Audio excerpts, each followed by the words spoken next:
Welcome everybody. Today's video finds us over here on the Bang Pakong River, and we're going to take a look at Wat Saman Rattanaram. And as you can see behind me, there's quite a bit of stuff. There's the Ganesh, the Guan Yin, the Brahma, and all the other stuff here. So we're probably 90 minutes or so outside of Bangkok. We're east of Chachoengsao, and it's a pretty neat little area here. It's pretty rural out here, so there's a lot of farming and just all that. And this temple is basically like Disneyland. It's an interesting temple. It has quite a bit to see, so we're going to take a look at it and kind of enjoy the day.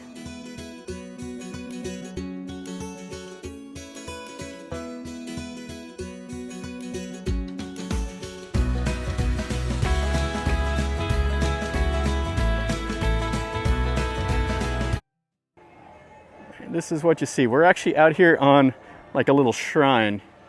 So they have their version of the relic that's right here. I'm not sure what's in there, but they have it out here in the middle of the river.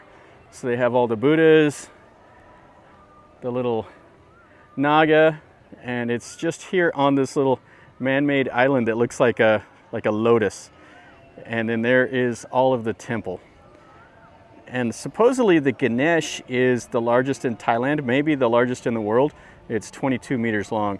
And then the Guan Yin and the Brahma and everything. And you can go into some of those buildings.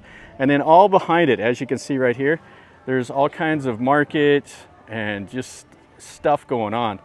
And anyway, we'll see what we have over here. But it is pretty cool. There's just a little wooden walkway around, and then they have the walkway over here, and inside is a little shrine. There's places to put the gold leaf on some of the Buddhas, and it is an active temple, so there are monks here in residence. And there's a lot of stuff for the kids. That's what kind of makes it Disneyland. You see stuff like this. They have a lot of the cartoons. They have a little petting zoo, and they just have all kinds of stuff going on. This is where you buy some of the fish, and then you can pray and let them go to make some merit. That's what these guys are getting ready to do. And then in here you have some monks and can do the gold leaf. And then they have just shrines and everything else every little bit. Over here is where the monk usually is sitting. And then you see here they have all the little shrines, places to stick the gold leaf. And just right behind all that you can see a little bit of the market. There's the market that just stretches out. So you see this little shrine. Yeah, this is a different pose. I've never seen that before. The legs crossed like that, covering the ears. And then an image here. We'll go into this little hall. This is pretty big. So it has a huge seated Buddha. And it just has some wooden window shutters and plain white walls with the gold and white ceiling. And then we got a cat and it's running around in here. Oh, that's funny. Yeah, this is nice enough. This isn't what people come over here to see, but this is where the monks will do their chanting. Yeah, he was meowing at me, wanted a little scratch. And I got the music playing over that way. Lots of stuff going on here. So let's go over there and let's look at the Ganesh. And I almost missed this little hall. This is an old hall right here. Check it out. It has the old ordination stones that are kind of falling down. This is the top of it. You can see the Buasima stones. Yeah, this one is quite cool. This is the best part of the whole temple.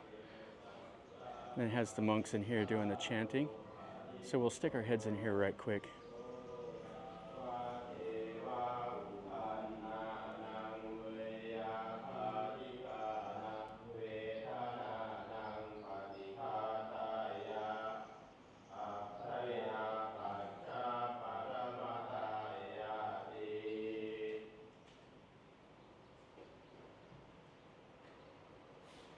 You can see the wooden shutters. You can see how the plaster is kind of sloughing off. And it's just an old hall. The Buddha is pretty nice. It has like the white and red ceiling. Yeah, pretty neat with the old wall and the gate. And places for the photos, then little snacks, stuff for the kids. They have the little horses, little merry-go-round. And everybody comes over here to take pictures of these two Naga. You can see the people posing right there in the middle. And then all the stuff for the kids. You got Spider-Man and the little Pokemon. And then this is the Ganesh. And all that music's playing back there. They have all like a little park here for the kids with all the superheroes. And this is kind of cool. You have the little Hindu god with all the many arms. As you can see, they got the rats. And then they have all the figures around the base of the Ganesh. And you can see the Ganesh up here. So we have some music playing, so I'm gonna have to get away from that or else I'll get a copyright strike. Right in front of the Ganesh is this little shrine here. Has some Ganesh, and the people have came and stuck the gold leaf on them. There's just tons of gold leaf on all of those. And then the people make the donations, they burn the candles, they rattle the sticks, all the stuff you normally see. And you can see the Ganesh holding the horn. It's got the 4 arms. This one here has a trident. Sometimes there'll be a knife, sometimes there'll be a fruit. Looks like he has like a serpent around him also. You can see that's his horn that's broken off, or his tusk. And this one over here, the same. Pretty cool though. Just the amount of gold leaf that's on them. And then the reclining and the seated Buddhas, or Ganesh, and then the one Buddha. The Ganesh right here has 2 rats. And what people do is they climb up these stairs and then they cover the far ear and then they whisper something into the ear. And what they do is they know that if you say to the rat that you don't cover his ear, it just goes right out of his head. But if you cover it, then it stays in his ear, or in his head. And then he runs up to the Ganesh and then he tells the Ganesh, and then whatever you whisper into it will come true. So you come over here and you pray for fortune or health, and then you tell the rat. And everybody does it. They have the little stairs for the short people to be able to get up there. And then you see they built a little shrine with the rats all around. You can actually go into the Ganesh.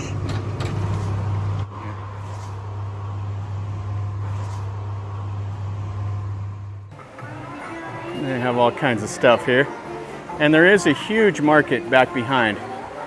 That's kind of like a weekend market. But you come here any day and it'll be open.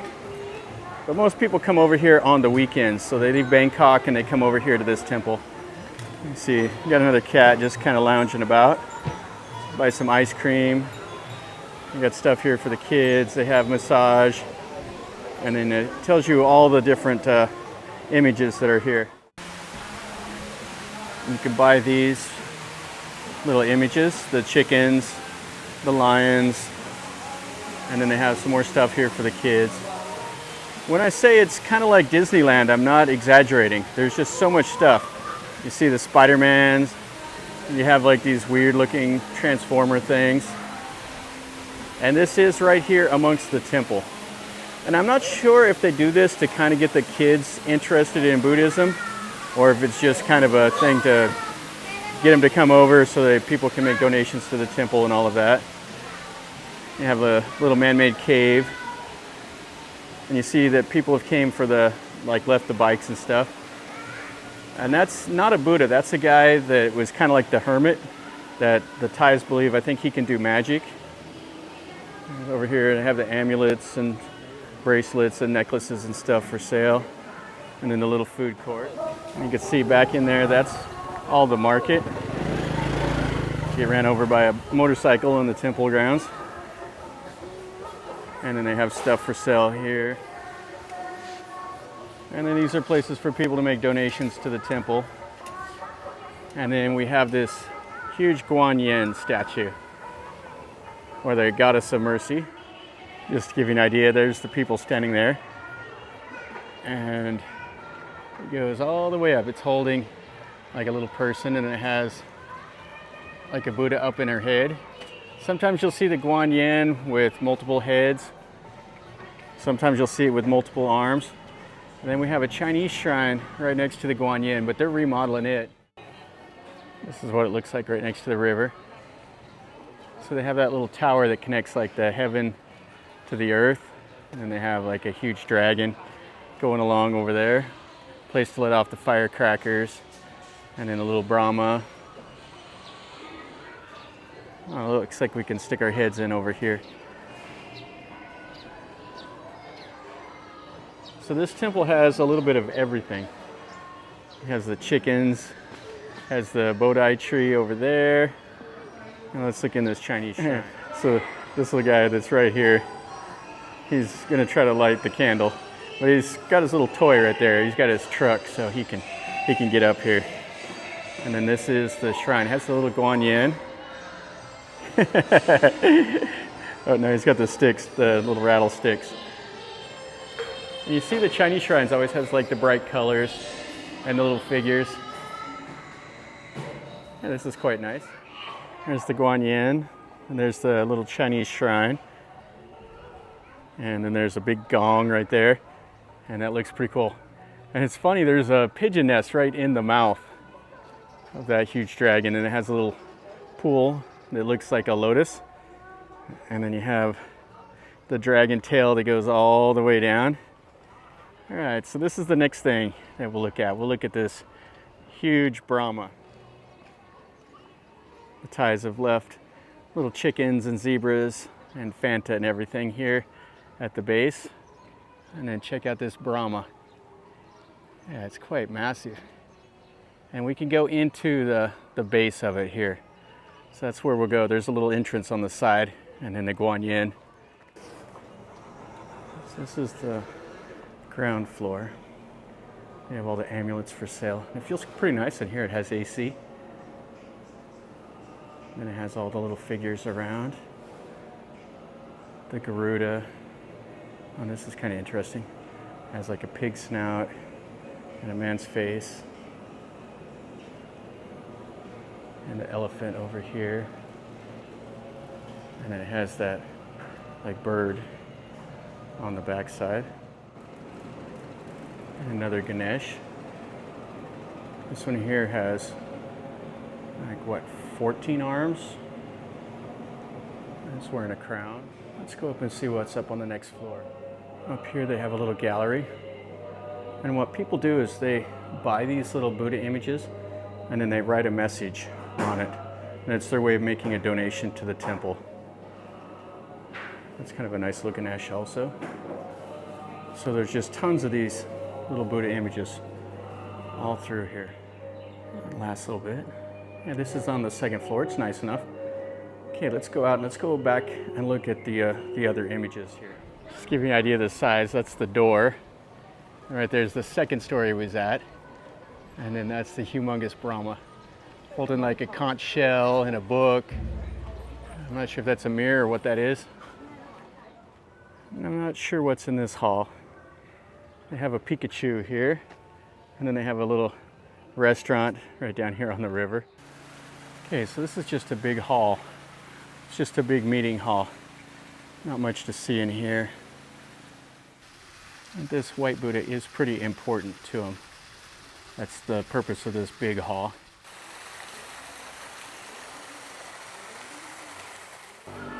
All along the road here at this temple is this market. So there's snacks, drinks, food, stuff for the temple, and it just all stretches along here for about 2 kilometers or so. You can smell the fish. We got little bags, stuff like that. And there's several little shrines and all of that back here. And then right here, this is the crematorium. So it's painted gold, and you can see the smokestack up there. And then just all kinds of market. So he's selling the fish and the amulets and some bananas. And you have shoes. And we got the little lanterns up for Chinese New Year. And the drinks. And a big huge turtle back over there. We're gonna walk over here to the Roku. Check that out. We have the Erawan, the 3-headed elephant. And then right there, that's the Roku, the giant that eats the moon. You can see him up there. He's got the trident in one hand, like a staff. Then we got some small little elephants down here around the base of it, and another little temple cat. So the Thais will circle, go underneath the belly of the elephant 3 times, and that gives them luck. That's what that's all about. Then they have more shrine stuff, places to leave the flowers. You can see over here they've stuck that gold leaf on the elephants. And then the little baby elephants. Yeah, and they reach up trying to touch the belly of the elephant. So this is what I was looking for. This is the guy that built the temple. Now the legend has it is that he had 2 wives. And whenever he died, both of his wives got together and they built this temple in harmony. And it was originally named after him. Kind of funny. And that story goes all the way back to when King Chulalongkorn, King Rama V, visited this temple. So it's just been like a story that's been passed down from generation to generation about him. More of the little market. And like I said, it just stretches along the road. And I want to go down here. There's a gold thing that looks like from Myanmar. That's what I want to see. That'll be the last thing we look at. There are toys. They have the vegetables, all the fruit. So it's a market right here behind the temple. Oh, and there's all the chilies and the garlic. She's over here feeding it. Oh, that's funny. Took me by surprise. I was like, oh, what? Eating some of the mangoes. So this is the last thing that we're going to look at right here. So this looks like the stone that's in Myanmar. There's a pagoda up there on kind of like a balancing rock. And then they have a place here for the market. And then they have the giant statue of that hermit guy. And this is that huge statue. Kind of interesting. It has like a little bamboo bridge that they built around, and then they have a rice paddy. So the rice is growing up. This will look pretty cool when the rice is mature. And they got it all set up for people taking photos and everything out there. That's going to finish up our video over here at this temple. This is interesting. Wat Saman Rattanaram is the name. And it is an older temple that they don't really know exactly when it was built, but it was at least around in the 1800s. Like I said, there was a story about the guy that died and his 2 wives founded the temple. This temple has a little bit of everything. If you want to come over here and see, it's got stuff for the kids, it's got stuff for the Thais to pray. It's, like I said, just kind of like Disneyland. There's a little bit of everything. It's interesting enough. It's worth your time if you're over here in Chachoengsao. The Thais come over here. They make special trips over here on the weekend to see it. So anyway, hope you enjoyed the video. If you did, smash the like button. If you're new, subscribe, and then you're notified when I post a new video. And if you've been here or if you have any questions, let me know in a comment down below. And from over here in Chachoengsao, remember, life is a journey. So until next time, enjoy.